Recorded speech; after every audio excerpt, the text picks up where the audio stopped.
You're listening to the Coast Business Radio podcast. Peta Fielding is the CEO and director of the Burleigh Brewing Company, which she co-founded with her master brewer husband, Brennan Fielding, in 2006. Peta worked as a lawyer, spent 2 years in Japan with the 98 Olympic Winter Games Organising Committee, before moving to Hawaii to work for the Consul-General at the Australian Consulate. Burleigh Brewing Company has won many accolades, including Gold Coast Business of the Year. Peta is passionate about the Gold Coast and actively pursues community engagement. Peta is the former chair of the Australian Craft Beer Industry Association and is a board member of Major Events Gold Coast and is also a board member of Destination Gold Coast. Peta, welcome, or from your past life, do I say aloha?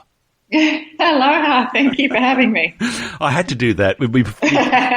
Before this, we were reminiscing about Hawaii, so I've got to see, I say Hawaii right, so not Hawaii. Okay, the craft beer industry has been severely affected by COVID-19. How long do you think it will take Burley Brewing to get back to where you were prior to COVID-19? Oh, look, I suppose I'm trying not to think of it in terms of getting back to where we were, because I think where the world was and where every industry really, but where the craft beer industry was, probably won't be exactly the same moving forward, and so we probably won't be exactly the same moving forward either. So, and look, we're very fortunate in one sense. Yes, the industry has been severely impacted because we've all had to close our tap rooms at our breweries, which are the heart and soul really of each of our businesses, and also the on-premise market has been completely closed down, so that obviously has had a big impact.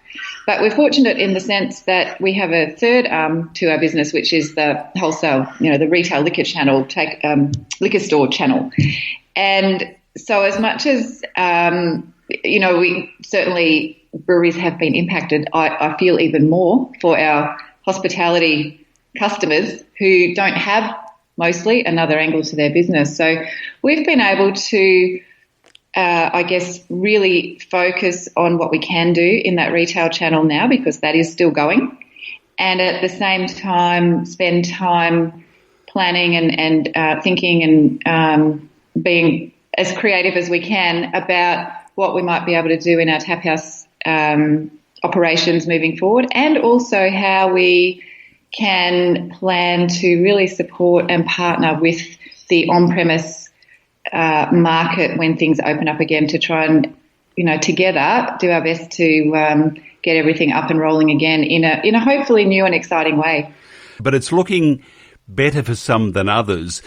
Jamie Cook from IBA and also from Stone and Wood was telling us last week that there was a 69% drop in independent breweries in beer sales.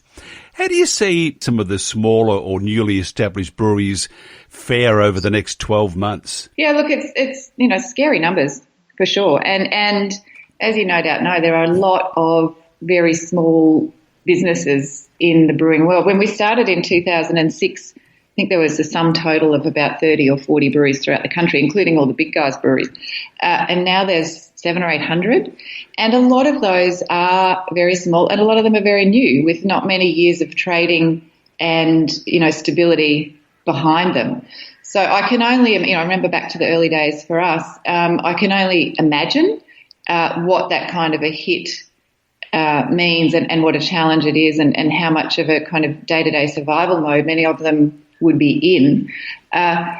Equally, though, I suppose there can be some benefit to being small, because you can be very nimble and you can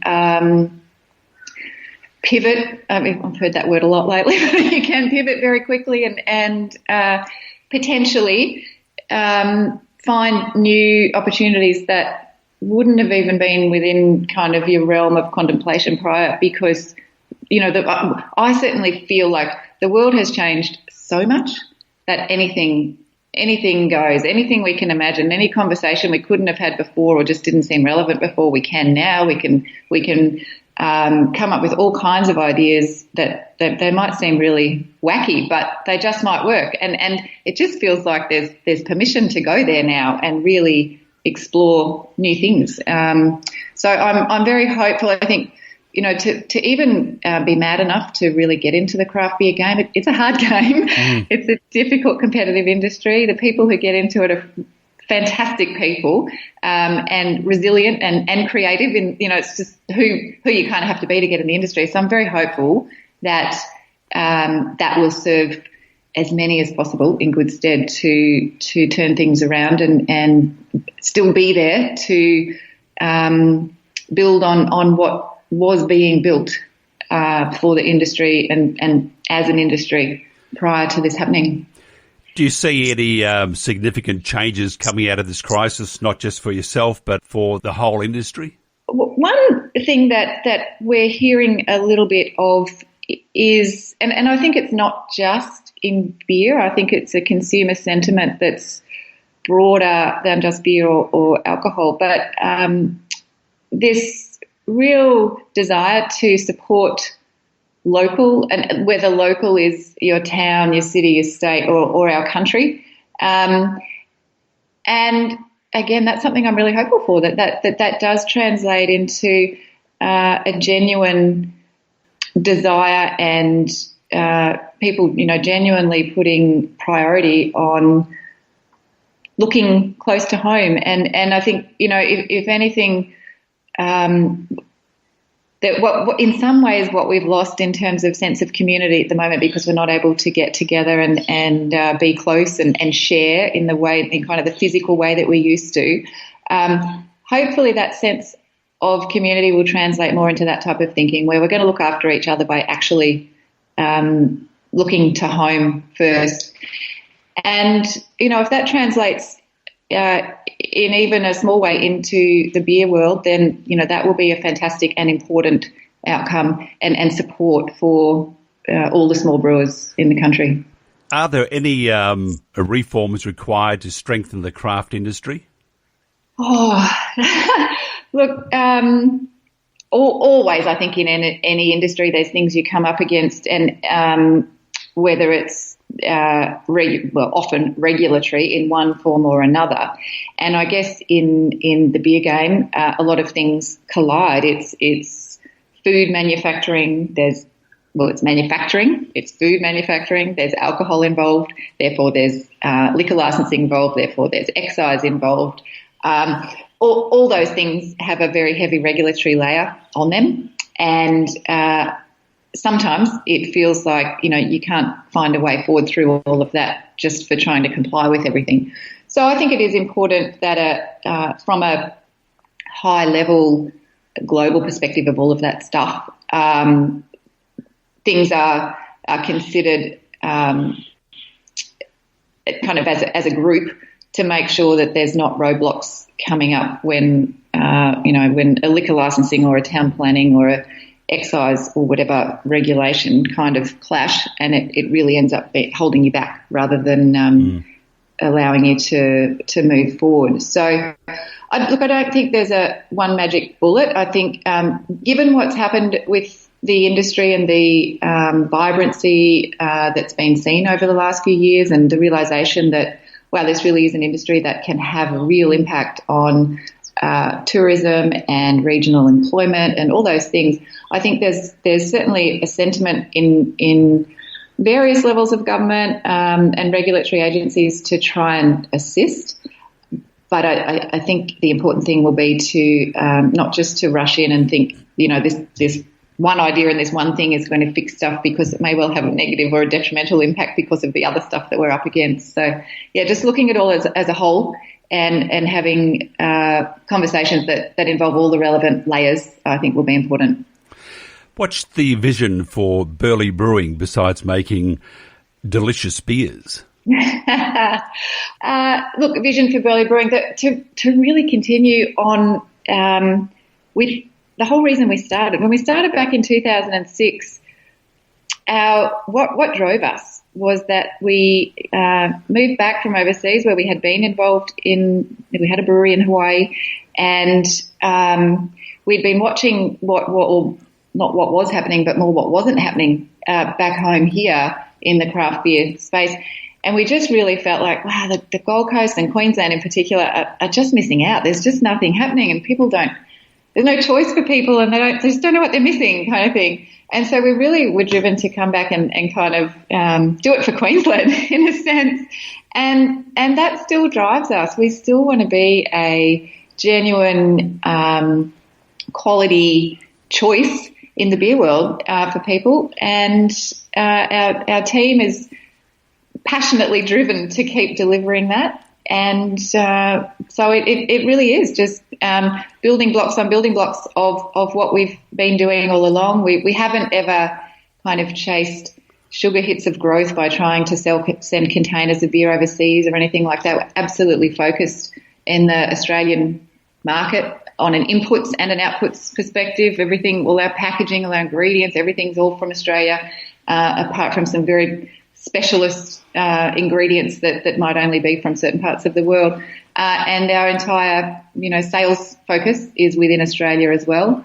And we've just got so much more to do in that space that we're staying the course and sticking to what's important to us. Beer is very important to many of us. Look, now we're going to change hats here, okay, or glasses, okay? Sure. Let's go as a board member for Destination Gold Coast, the most important ingredient besides great service and nice places and fabulous restaurants and attractions and et cetera, the most important ingredient for tourism is people. How the hell do you get the industry going without that important ingredient, people? Yeah, well, it's pretty tough, isn't it? Destination Gold Coast is very focused on that question. And, and I'm certainly not the spokesperson for Destination Gold Coast, but I can assure you they're very focused on that and very focused on staying relevant with those people now, so that when the time comes that the people are allowed back, that we're, the first place that they're rushing back to. And there's some wonderful stuff coming out of Destination Gold Coast at the moment with that in mind. The Gold Coast in particular relies so much on tourism. I always say that we're all in the tourism business on the Gold Coast because that's how important tourists are to us here in this city. And first step, obviously, is going to be the locals and the drive market, if you like, coming back. And then as borders open up, interstate, obviously that'll be the next focus. And then international, we understand, is quite some time away yet. But really, it's about surviving and being ready for when that can happen again. And hopefully it'll be sooner than later that people are allowed out and about and able to, enjoy this wonderful city again. Ivan Meisner last week from B&I, from Austin of all things, he was having a lovely afternoon until I interrupted him. But he said, pause, reflect, innovate. Absolutely. And within our own business, that's really what we've been focused on. Initially, it was very, there's the early part of March, mid-March. Suddenly, everything felt very uncertain and overwhelming, and we were felt like we were chasing our tails each day to stay up with new announcements and what we were and weren't allowed to do. And we actually made the decision about 7-8 days before venues were closed down. We actually made the decision internally to say, we have to create some certainty here at the moment because there's no certainty being provided to us. And we made the decision to close our tap house. At that time, we thought we were closing it for 2 weeks, so that changed. But that week, I remember just feeling like, and each day there were new announcements, and now you can do this and you can't do that and all that. I remember just thinking, wow, I'm so glad that already we've closed, so we're not having to stay up with that stuff, and already we're able to turn our minds to where do we go from here. And that's kind of the posture we've adopted the whole way through. I have to say two things that, coming into this that we were very fortunate to have. I mean, we worked hard to have them, but very fortunate to have was a strong balance sheet and a strong team who care about each other and about the business. And with those two things in place, it has enabled me to, honestly, most of the time, rather than focusing on how we're going to get through today, it's been looking forward and putting kind of focused teams in place within our business. You know, you guys, you're the Tap House project. What are we going to look like moving forward there? You guys, you're the on-premise market. Let's start planning on what that's going to be. You guys are the off-premise. And it's just been, I don't want to minimise it. It's been, of course, hard times. There's times when we've kind of gone, panic about this, that or the other thing. But most of the time we've been able to focus on looking forwards. And that has, as I say, I'm just very appreciative and grateful that that's what we've been able to do. Besides all that, you have one thing that really makes all blokes and ladies on the Gold Coast very happy. That's called beer. Now, fingers get through. Yes, that's right. I mean, I would love to have your job, or just be the beer taster, maybe, because I'm excellent at that. Oh, are you? Yes, very good. Now, not that I'm dropping any hints, but what would you suggest for the as something to push the wonderful beer you have? What would be on your beer menu for the weekend? Wow. Well, we have just released a Tap House exclusive beer, which is a cocoa nib ale. And normally we'd be releasing that in our Tap House and people would be able to come in and try it and enjoy it that way.